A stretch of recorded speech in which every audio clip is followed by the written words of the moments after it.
Good morning to you, friend. Welcome back to the Morning Minute Meditation. April the 8th, 1966, 58 years ago this month, Time magazine came out with an issue. The cover was solid black with red lettering, 3 words. Is God dead? Question mark. The question was being asked in relationship to the atheistic philosophy that was pervading in America at that time.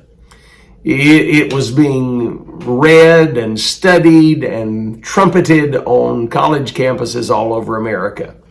The works of men like George Bernard Shaw and Friedrich Nietzsche and Charles Darwin were favored works of reading during those days. Is God dead? Time asked. Well, you and I both know the answer to that question.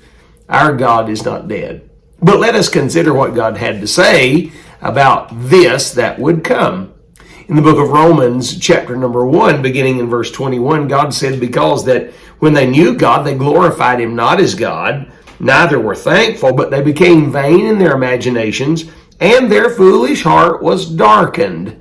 When their imaginations become vain, particularly in regard to God, the Bible said that God darkens their foolish heart, much in the same way as God hardened the heart of Pharaoh. The next verse is this, professing themselves to be wise. And that's what they have done. They've become blithering idiots. Fools, if you will, is the word the Bible uses.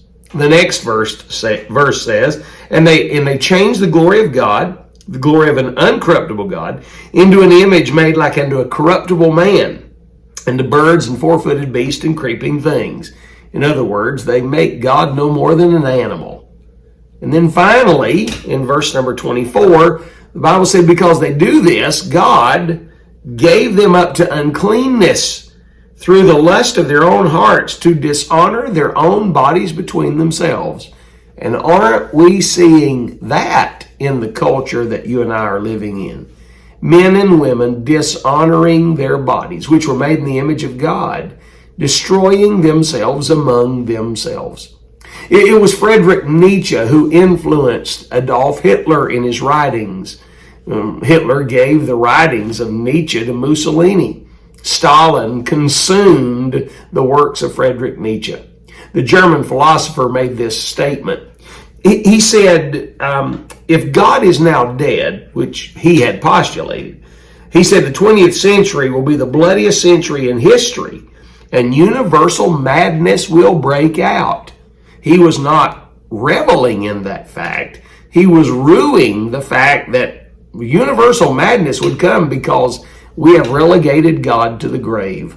It was Charles Darwin who also made this statement in regard to the same vein of thinking that Nietzsche had. He said, if my physics and my biology are right, then the metaphysics of it all will be this.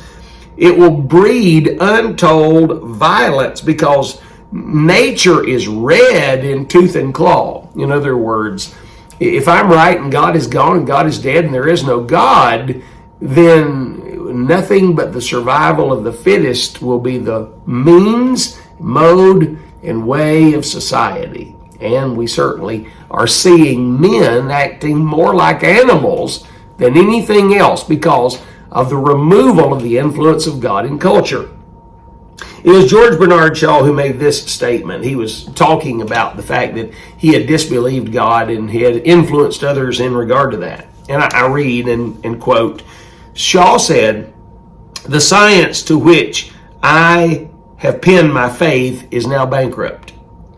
Its councils, which should have established the millennium, have led instead directly to the suicide of Europe. He says, I believed them once. In their name, I helped to destroy the faith of millions of worshipers in the temples of thousands of creeds. And now they look at me and witness the great tragedy of an atheist who has lost his faith. I'm here to tell you, our God is not dead, but is alive and well and seated in the heavens. And I love him. You see, since April the 8th of 1966, I've been born again. My wife has. My children have. My grandchildren are now getting saved. Our lives have been changed by the power of Almighty God. He's alive and well. He lives in my heart, and I speak to him every day. I'll tell him for you that you were inquiring, but I'll give you the answer. He's alive and well. Have a great day, friend.